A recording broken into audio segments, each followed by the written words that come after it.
right, so let's go straight to this. Now, I'm going to say we often think becoming successful in life has to do with just the acquisition of things and then getting into a position and become, or this great person we want to become without really having a bearing on how this is related to the life that we are living. Now, some other people think life it's about being greedy and just get things to yourself, satisfy your own desire. But this morning, I want to, take you on a different journey for you to understand that the essence of life is centered on purpose and meaning. Life is centered on purpose and meaning. The meaning you attach to life, it's what also inspires the way you think about life. And the way you think about life, it's the way you live. And how you live determines the result you get in life. So, for example, a lot of people have said so many different things about how to achieve your goal in life and the direction of your travel, where you should be going to in life. If you don't understand what life means, if you don't understand what your purpose is about, we're always going to follow the majority that are creating the standard for us. For example, if somebody say education is the best way to be successful in life. So we have a lot of people say, let's go get education. And we get educated, and then we went to school and then learned so many things. And when we learn these things has no bearing with the future that we are heading to. A lot of students get frustrated because they felt after graduating from school they were going to come out and then become successful, not to realize that, well, the system that created that education, the curriculum is being created to fit into some kind of agenda that will really be able to give an accomplishment to those people that modify the system we're living in. So you're going to go to school and study economics. You're going to ask yourself, how is economics related to what you want to accomplish in life? But if you get that degree, the degree is being created so that you can work in the system that's been created by some people to fulfill an agenda. So, but you pursue the degree, but you don't understand how is this related to the life that you want to live. And then at the end of the day, we have a lot of people who went to school, acquired a degree, but they don't have education and they can't even understand how to live in life. Remember, the meaning that you attach to life determines how you think about life, and how you think about life determines how you live. And the way you live is what gives you the result that you are having around you. So meaning is very important. And I'll let you understand that before that meaning comes to you, meaning comes to various areas that you've exposed yourself that conveys thoughts, ideals, and belief system to you. So the same thing, people find job. And then when they find a job, they try to acquire this wealth and then make this money. So they feel like if I have a lot of money, I can meet the standard of the society. I can live in a very good area and I can get the things that I need. So we have people that are pursuing life based on the standard that society established, not based on the purpose of their own life, not based on the purpose of what they're supposed to be accomplishing for themselves or why they are created here. So we have people pursuing things that have no relevance to the essence of their life. And then we have people who have achieved some standard, and at the end of the day, they discover that they are not fulfilled. Why are you not fulfilled after accomplishing so much? Because you were pursuing something that has no relevance to the essence of your life. Now, we also have people who think life is like this. I'm going to leave my house today, go to the mall. When I get to the mall, get something, pick one item that is very interesting, something fascinating in the mall, and pick up that item, pay for it, and bring it back home and start using it. Well, life, it's not really like that. But one thing that we need to note there is, if you go to the mall and pick up something from the mall and bring it home, one thing you got to understand is, whatever that item you went to pick at the mall was manufactured by someone. And that person who manufactured that item has a purpose for it. So the same thing, if you wouldn't go to the mall to pick up an item if you don't have a use for that thing. So you have a use for it. You went to the mall, you pick up this item. This item has a purpose for the reason why it was manufactured. So the same thing. What makes you to pick that item is because it's going to be able to fulfill the need that you have. That's the way life is. There is a manufacturer and there is a product. So your life has someone who created you for a purpose. Life, it's about meaning. The meaning you give to life determines how you think about life. The way you think about life, it's how you live. The way you live is what creates the result that you get. All right. So, what I want to explain in this teaching is to establish, the relationship between our thoughts, the power of your thoughts, and the power of your relationship and the power of your environment. It's what creates the future that you're going to.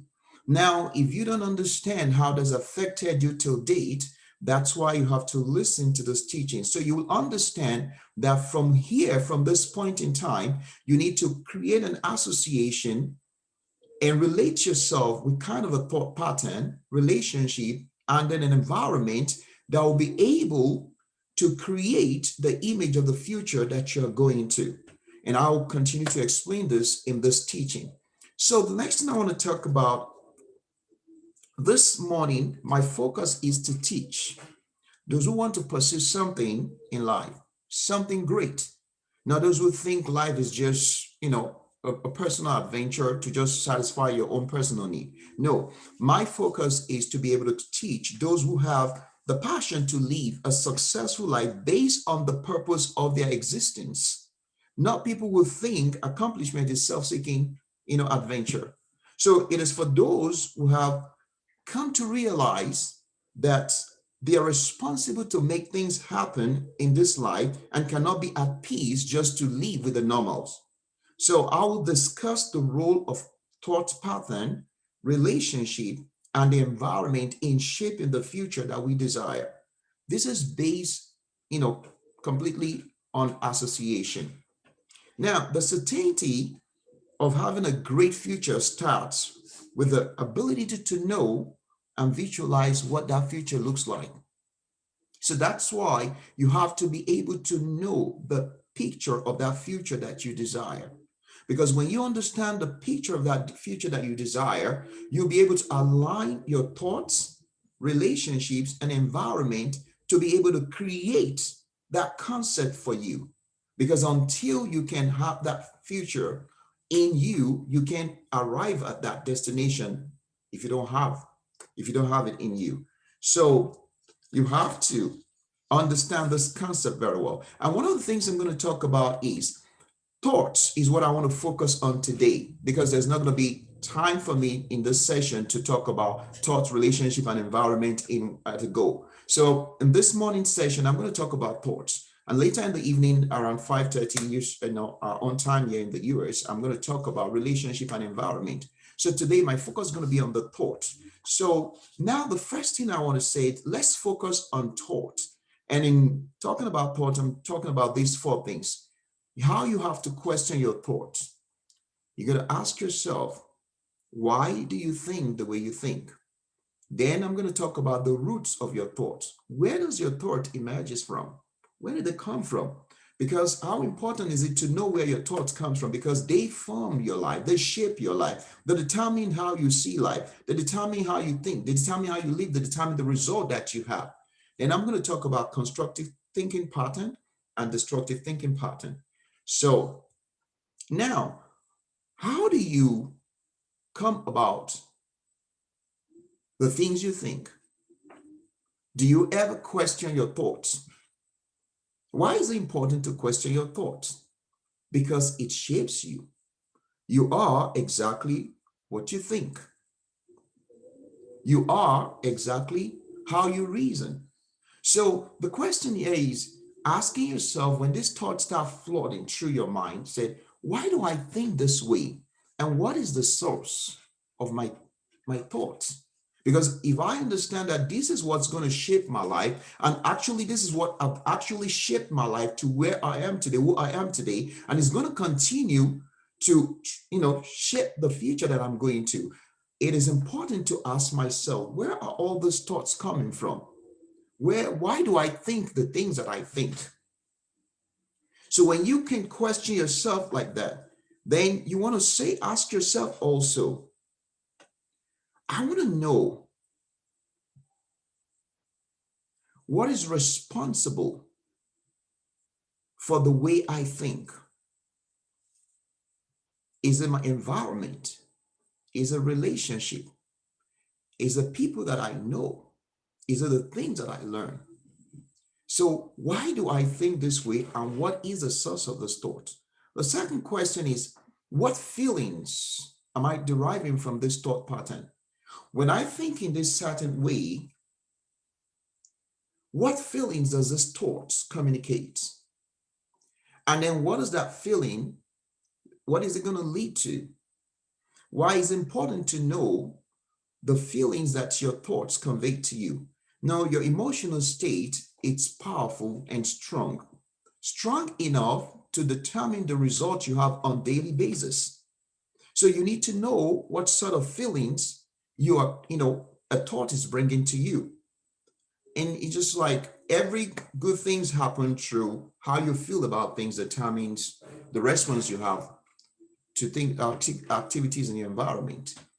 And then when you see people commit some atrocities and people murder something, there's this feelings of idea they want to kill. They want to destroy somebody that comes to them. So when a thought pattern comes into you, you got to question, why do I feel this way? What is this feeling about?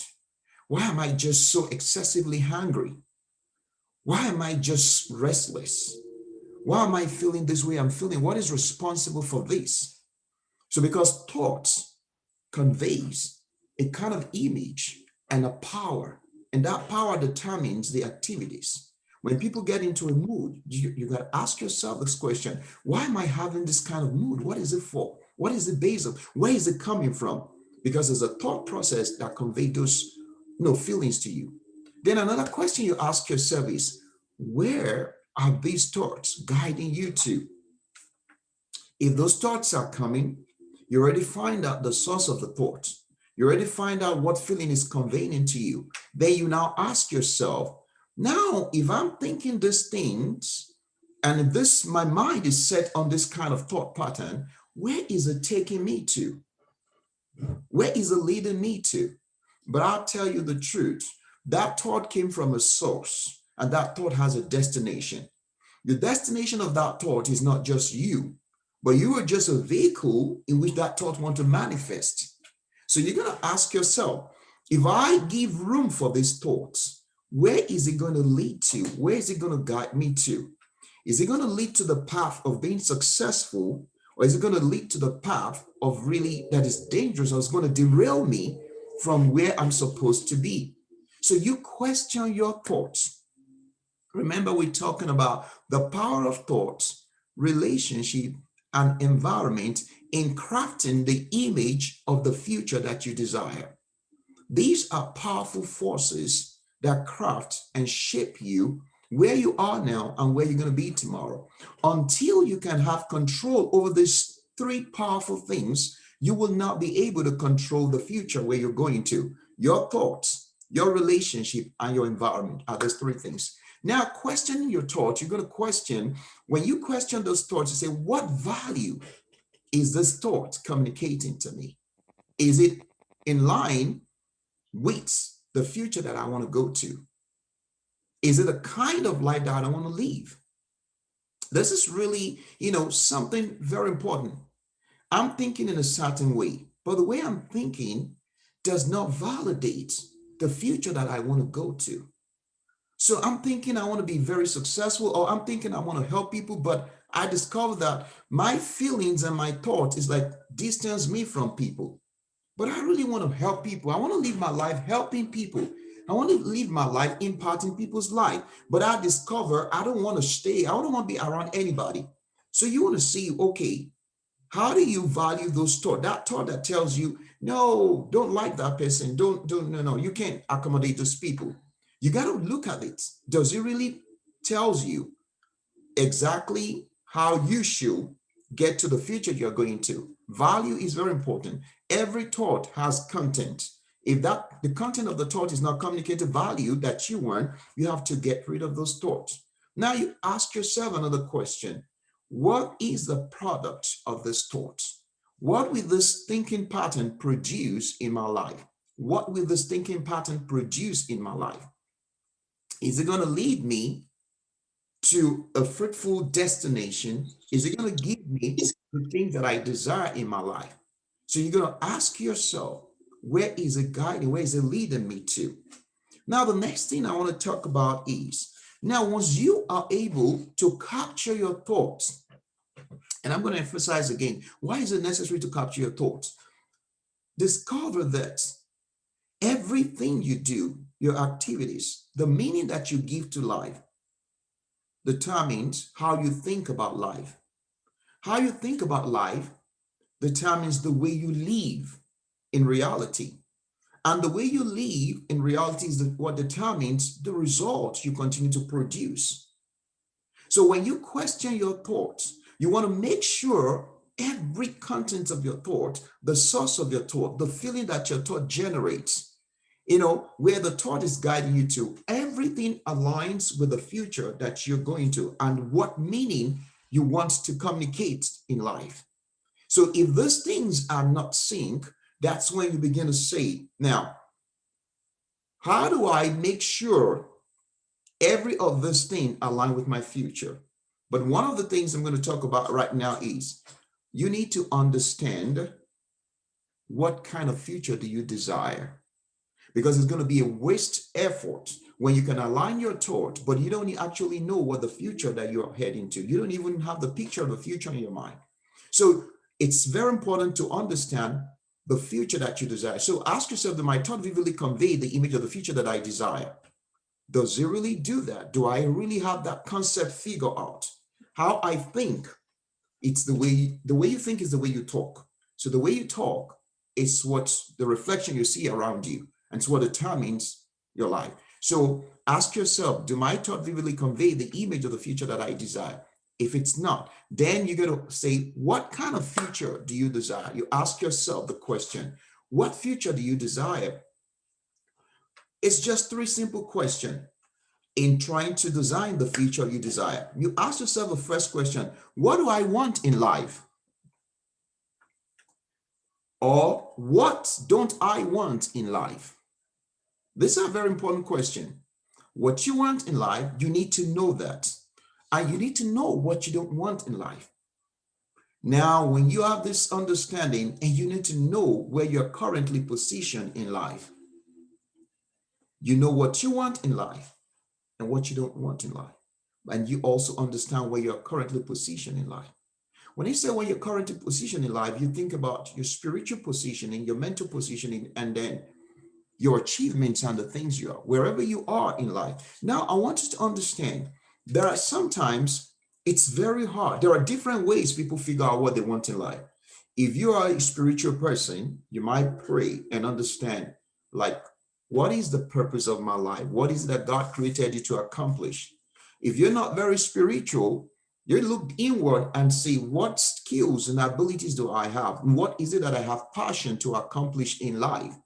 There's a kind of something that pulls you towards a certain direction, and if you're not that kind of person who said, I really don't know what gift that I have or what's pulling me, but you just ask yourself, what do I feel like doing? That may be a starting point. That may not be the final, but you have to start from somewhere at least to have a certain, image of the future that you feel you're going to.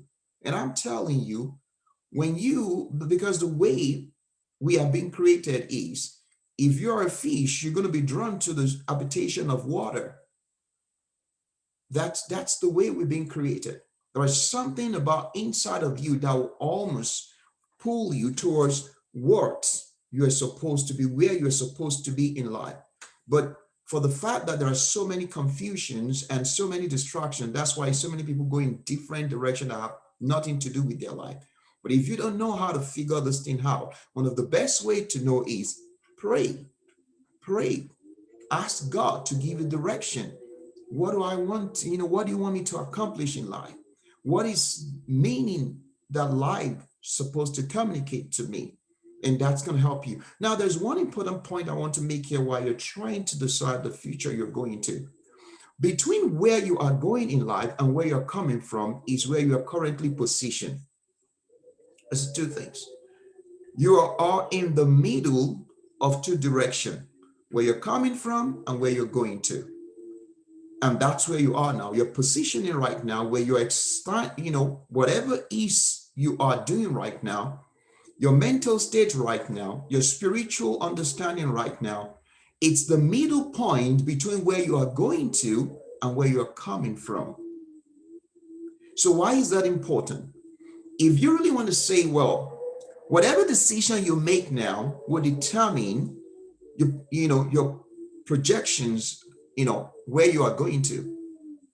Where you are right now, it's not a place of disappointment.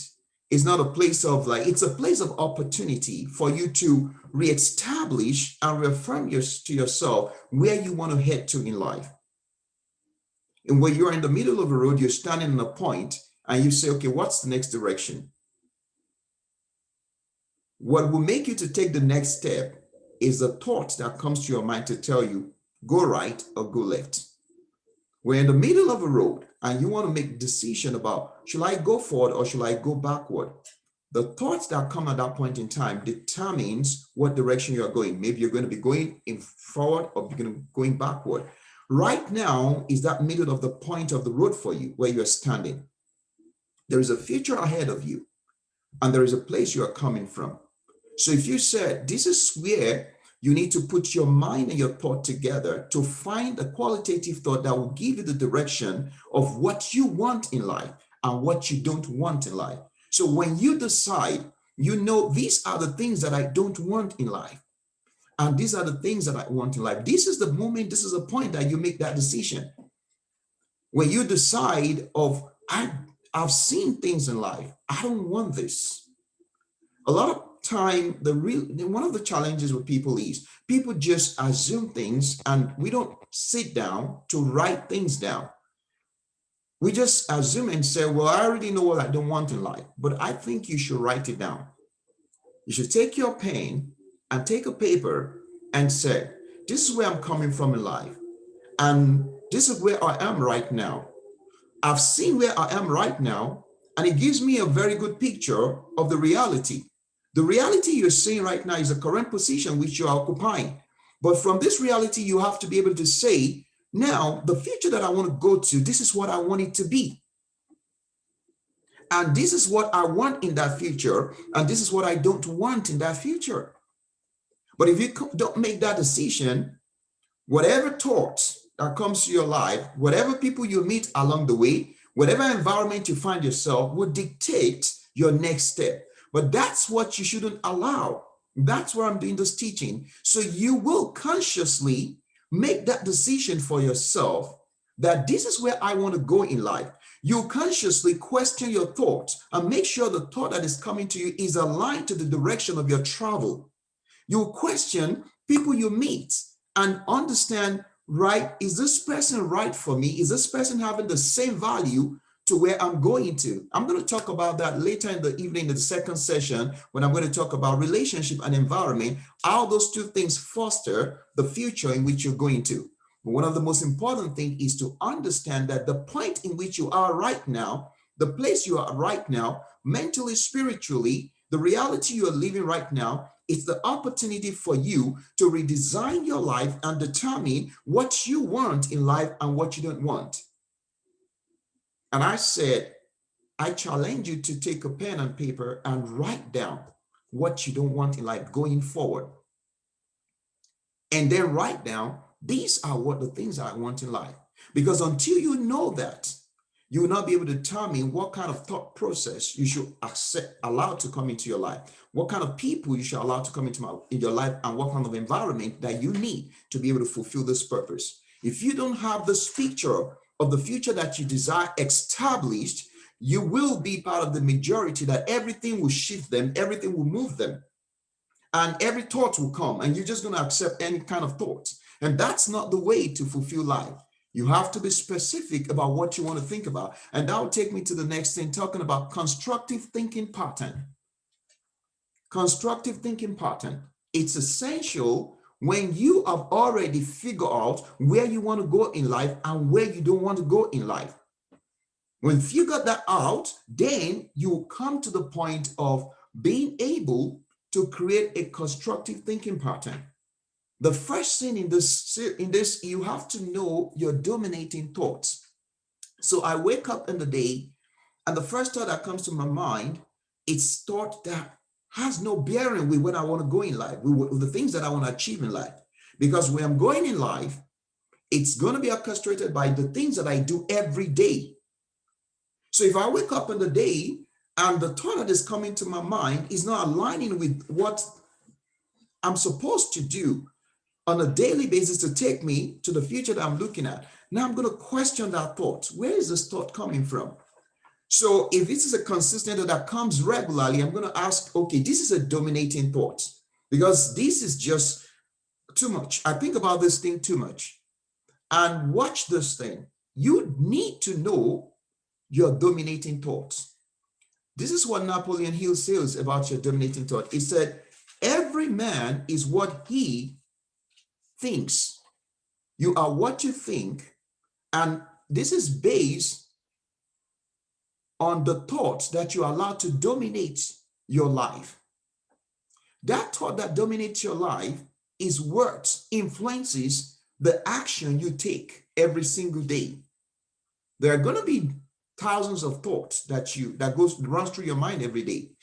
But the one that has the most effective power to influence, maybe you're going to get out from the bed, or maybe you're going to go to the mall, or maybe you're just going to sit down and talk to a friend for how many hours you want to spend, are those dominating thoughts. So you need to know what are the dominating thoughts you have. Your dominating thought must be something that is aligned with the future that you are going to. If you don't have this, I'm telling you, so when you wake up in the morning, the first thing you thought about is, I got to pay bill. Oh my God, I got to pay bill. Well, guess what? The payment of bill is what is dominating your life. And that's what you're going to be working towards. Your activities is going to be filled with that thought every single day. So to be able to create a constructive thinking pattern, understand what your dominating thoughts are.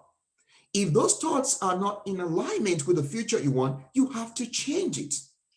You have to change it because your dominating thought is going to influence your activities in the day.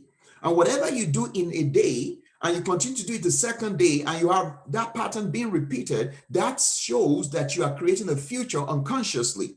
There's no magic to it. In 5 years, you're going to find yourself, you're still paying bills. In 5 years, you're going to find yourself, you're still paying credit cards. Why every day you wake up, your passion and your desire, dominating thought is, I got to go to work. I got to keep paying this bill, and then, or maybe it's like, I want to acquire something. I want to buy something.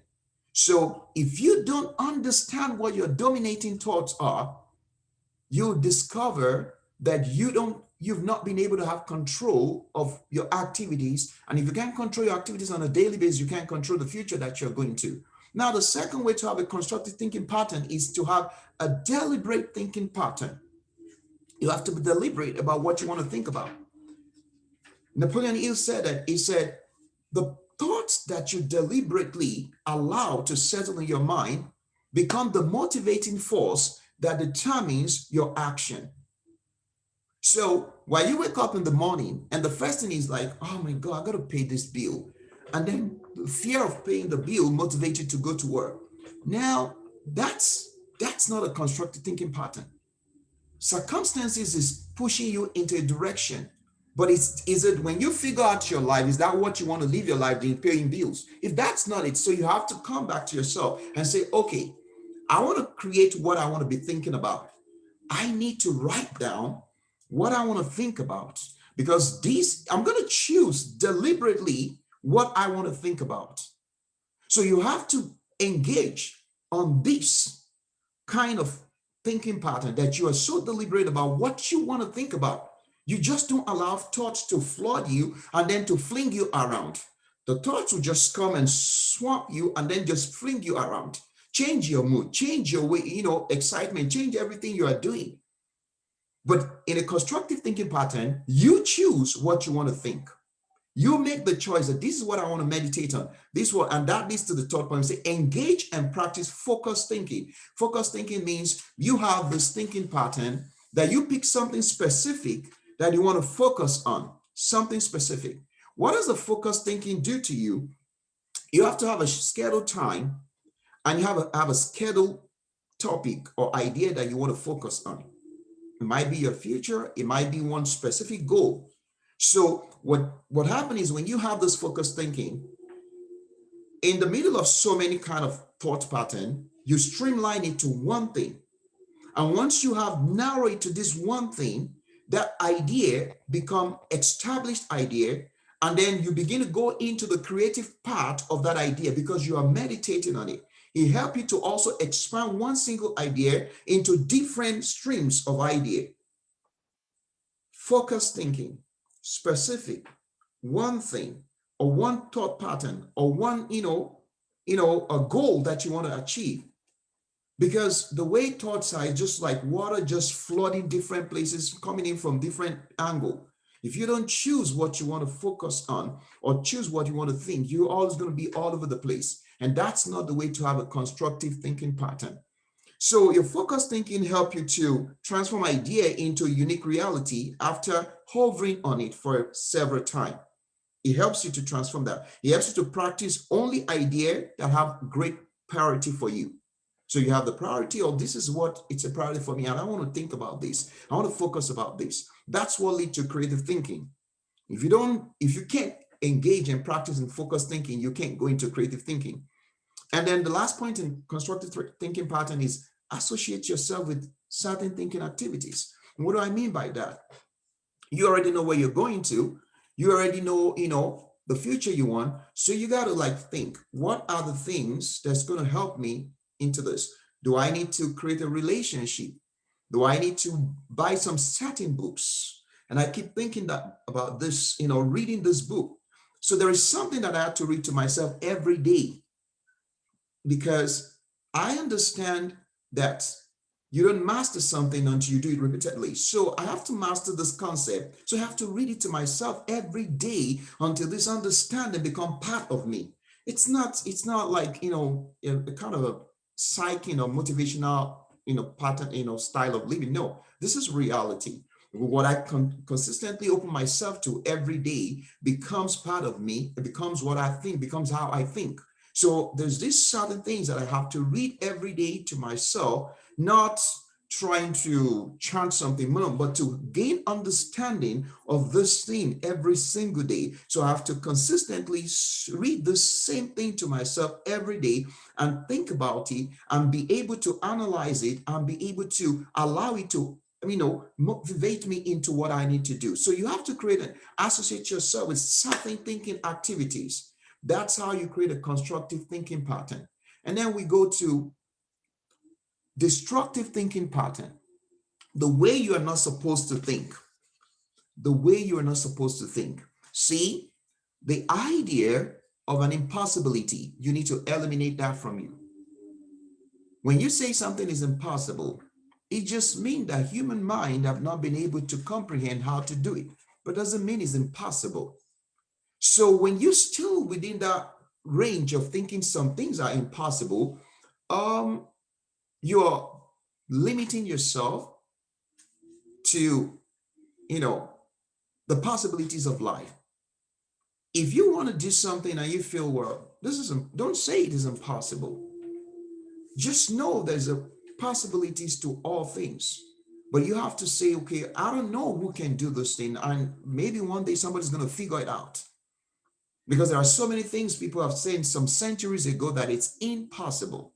But we discovered that, well, as human beings begin to gain more civilization, our understanding begin to, open up, and we begin to discover new things. So there is no impossibility in the world that we live. It's just what human mind have not been able to comprehend.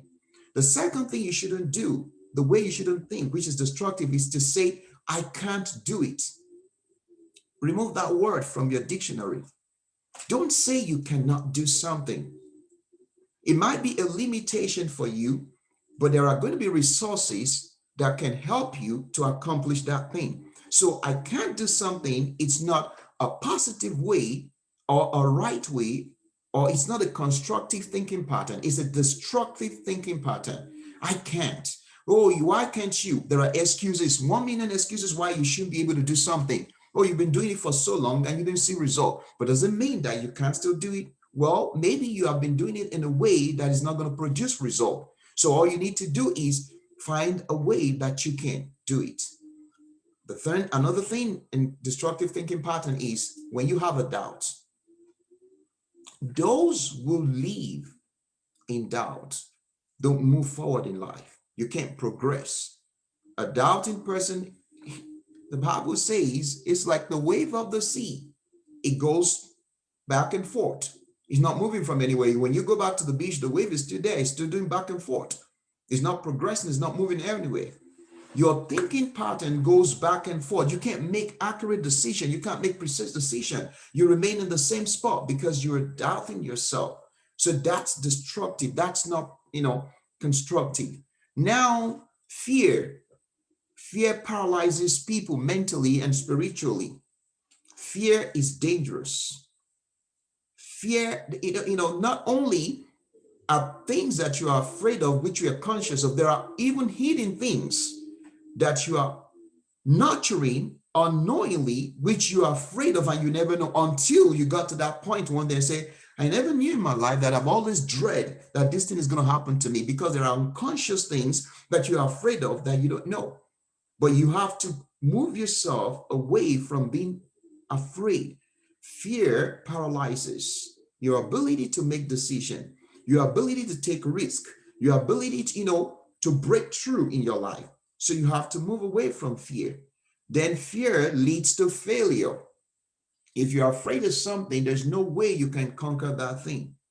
Anything you're afraid of, you cannot conquer it. See, this is how you can look at failure. You can look at failure as a process, or you can look at failure as an obstacle. If you interpret failure as a process, all you need to tell yourself is, I failed at doing this thing, but that's not the end of my journey. I just failed in finding the right way. It's a process. So I'm going to find the right way to do it. But if you think failure is, as an obstacle, you're going to sit down in that place and say, I don't know, I'm going to go over this. You're going to pitch at that place and you're not going to move forward. But I tell you, the failure, it's not an obstacle. It's a process that shows you that things will not work this way. No matter how many times you fail, the joy of it is to interpret that failure as a process, not the end, not an obstacle. This morning when I was thinking about something, I actually was praying, and I discovered, and I said, wow, many areas of my life that I failed, sometimes some of the failures are actually good, because if I had been successful in some of the things that I wanted to do, then I will have been self-destroyed.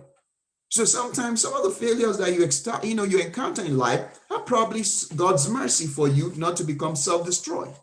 So you don't count all those failures, oh, this is the end. If you fail at one thing, then see it as a process and find another way that you can go. That's, don't think failure. When you think failure and you think that failure is an end of the road, that's a destructive pattern of thinking.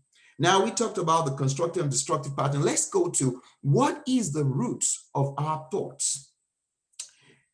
Where did all those thoughts come from? Why is it important for us or for you to know the source of your thoughts? Ernest Holmes says, he said, you are what you think. What you think and how you think is who you are. Now, let me tell you something.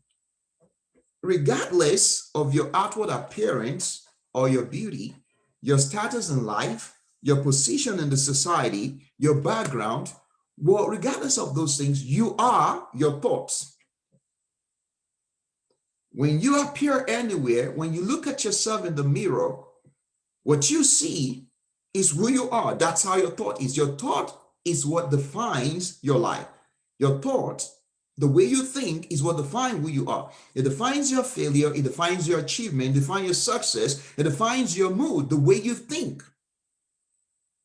So you cannot separate yourself from your thoughts. When you listen to people, you know how they think when they talk. Even sometimes their appearance tell you how people think. When people dress, or like their fashion sense tell you how they think. When people drive, when you see people at road rage, tells you how they think. But what is the source of this thought? I want you to understand that there was nobody that was born, with the way they start thinking. It's something we acquire. And that's why it's a pattern. And these are the places where we acquire those thoughts from our family background, the family origin. Those thoughts come from our background, the family origin. That's where we started from, as an infant. Because the same thing like language, you are not given birth to and you started speaking whatever your language you're speaking. No, you acquired the language. So the same way you acquire the thought pattern. And those thought pattern comes from your family origin. The things that you grow up learning, the language you learn convey the thoughts and ideal of that family to you. Your culture, your family is invested in the culture. So your family draws their own idea, belief system from the culture, and then you grow in that family. So while you're growing in the family and you are, being groomed with that thought pattern, the culture is also penetrating into your thinking pattern and how you see things. Then who are the people responsible for this? The environment of your nurture, your parents, your siblings, the society, the people there, relationship. So the thoughts, the source of your thought is you acquire them from your family origin, from your culture, from the relationship you had, conversations you have. Conversations. This is what David Eagleman said. He said, everything you've experienced has altered the physical structure of your brain, from the expression of genes to the positions of the molecules to the architectures of your neurons.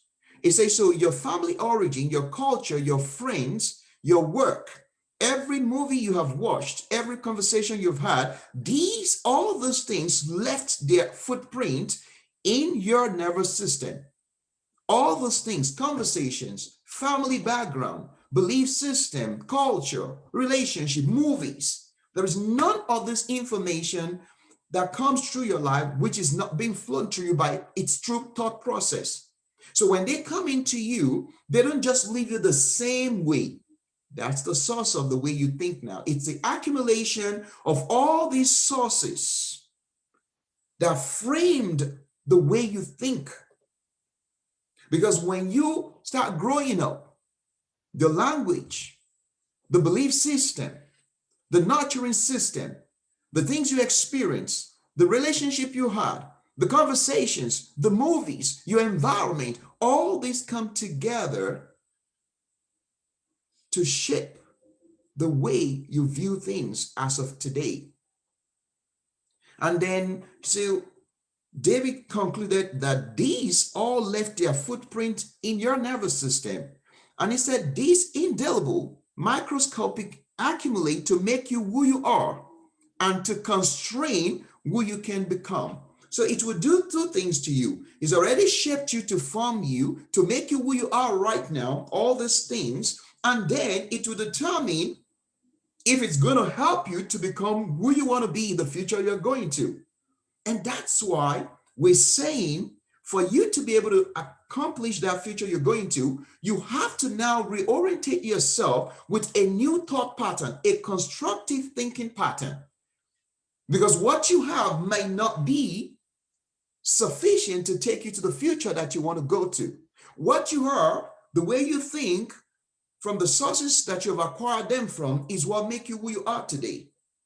But if you're not satisfied with who you are today, if you're really reaching out for more, then you have to reconstruct yourself. You have to begin to acquire a new pattern of thinking that will really align to the future that you're going to.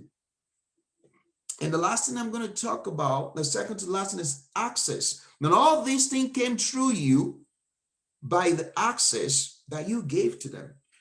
What does access means? Think about this. Nothing has the power to change you until it enters your life. Nothing. Nothing has the power to change you until it enters your life.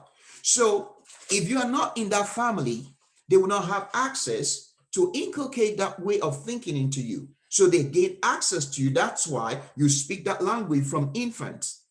If they never had access to you, if you never live in that family, you will never speak that language. So they have access to you to, release into you that belief system, that thinking pattern, that culture is because of access. The relationship you had influences you because you give access to that person. Your family have access to your way of thinking to you. So they imparted so many things into you. Anything that you give access to, you give that thing the power to change who you are. It's not going to happen like in a rapid form like that or immediately, but consciously or unconsciously, everything that access to you, it's not leaving you the same way. Every conversation you've had in your life does not leave the same way. I remember one day I sat in my car and I have a conversation with somebody I can never forget. And after that conversation lasted for an hour, I said, how am I going to delete this conversation from my system? It was so toxic that I knew this should not stay. So right now I'm talking about the same conversation, even though I didn't like it, but I gave access to that conversation. I pick up that phone, I listen to that person, and it left an imprint in my mind. So it's part of the things that have shaped me. When I said to myself, I will never, I make a decision based on that access to that conversation I have. I said, I will never listen to somebody talk for this long with all this concept that has no meaning and no relevance to where I'm going to.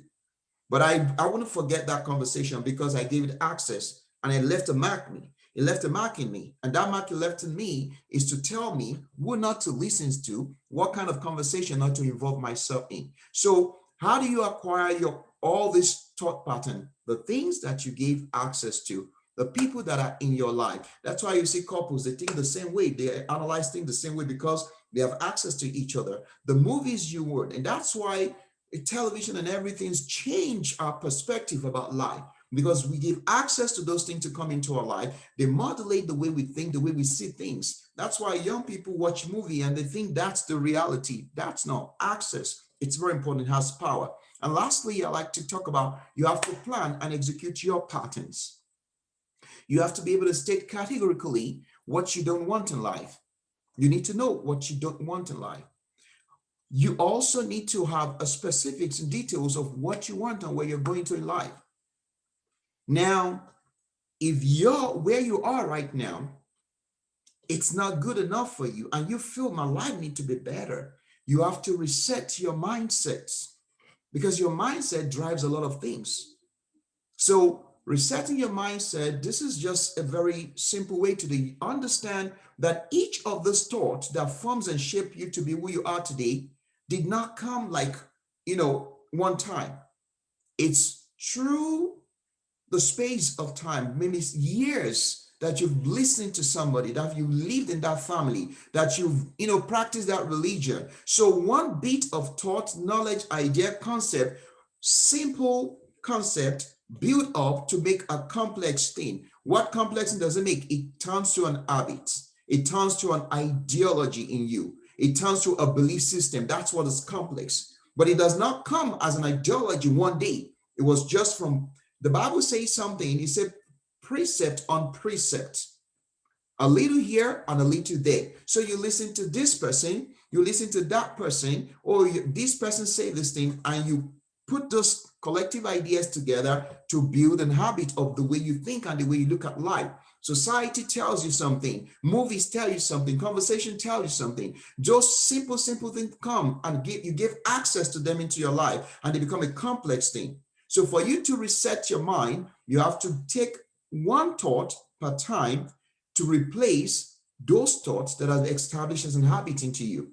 So it's one simple thought of where you want to go to. Deliberate thinking, focused thinking, understanding one simple idea, one single thought at a time to begin to fuse into that complex of habit, and then to be able to replace that habit. You can't have it, at just one time as a goal. You have to step by step. That's why you have to plan the future. You have to plan it consciously. Maybe where you are right now was not consciously planned, but right now you have to consciously plan where you want to be. And then associate three thinking patterns to what you want to, in what you want in life and the future you want. So when I say associate three thinking patterns, what I'm trying to say is write down what you want to think about. Now go back to the constructive thinking pattern and see how you should do it. Pick something specific that you want to think about. That's a pattern of thinking. Specifics. Deliberate what you want to do. And then make sure you take one thing to become your dominating thought that's going to help you every single day. Or establish a relationship with people that you know that speak the language of where you want to go to. Call them. Listen to them. I have a friend that I call and we speak. When we talk, we're not talking anything more than where we're going to in life. We're not talking about anything outside that. We're just taking analysis from the environment, from people that have gone ahead of us and say, why is this person successful in this thing? Why is that one not very successful? Why is this group like this? And we analyze and we bring this information together. Plus we go to the book of answer. The book of answer is the Bible. We go to the book of answer. We open it and say, what is God saying about this thing? Because there's no new thing under the heaven. So you can do that to create, create a plan, execute that plan. So for you to be able to align yourself with the future that you're going to. Now, and that's all going to be all I want to talk about this morning. This evening, I'm going to talk about the rest of this relationship and environment. That's going to be 5:30 and some few hours to now. And I hope you've learned something from here. And I wish you the best, that you have the best of the day. And then want to see you in the evening if you have the time. And if not, you're still going to see this thing online, and you can actually go and listen to them. So thank you very much for your time.